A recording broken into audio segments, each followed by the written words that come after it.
we're talking about migraines. We're not talking about visual acuity. The left side of this chart here is our day job, where we lean on the rods and cones, and it goes to the optic nerve and hits the LGN and then goes back to the visual cortex.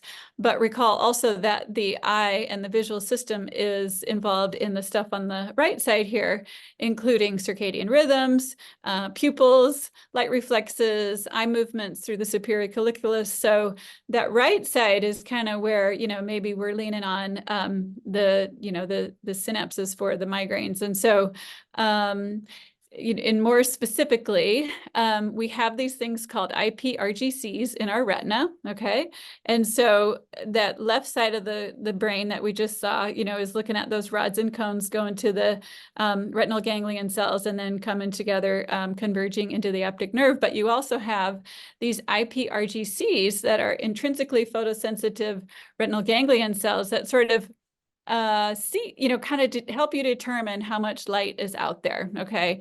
And so those ipRGCs follow a slightly different pathway than our retinal ganglion cells that come from the rods and cones. And so this study by Burstein in 2019 sort of helps explain maybe why these lenses may help with migraines. And so you see light coming into the eye, and the ipRGCs get to the eyeball, and from the retina, they go to the optic nerve, and then they go to this part of the brainstem. This is where the thalamus is. And the thalamus is sort of like your brain light filter. And so it goes to this little area of the brainstem, and then it tells, that it sends signals from that area to the sensory cortex that says, too much light or not enough light. And if the, the filter is not working very well, like it might in migraine, your brain might be going, too much light, too much light.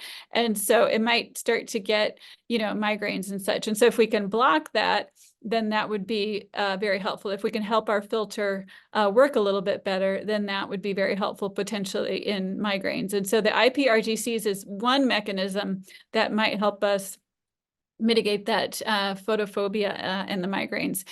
And so as many of you probably know, the blue light seems to be bad for migraines, and the Altius contact lenses block out the blue light, which is great. And then this article by Burstein in 2019 also points out that not only is blue bad, but green is also very good. And before I go forward, I want to remind you that blue light also is triggering photophobia even in blind people, because blind people may not have rods and cones that work very well that lead to the retinal ganglion cells, but they do have ipRGCs that work. And so the blue light, even if they can't see, traditionally, they still receive light, and they still send those signals to the area of the brainstem and the thalamus and send that information to the sensory cortex. And so blue light, not good. And this also shows that green light may actually be like positive for your affect, okay? So green looks like it might be, beneficial in migraines, okay?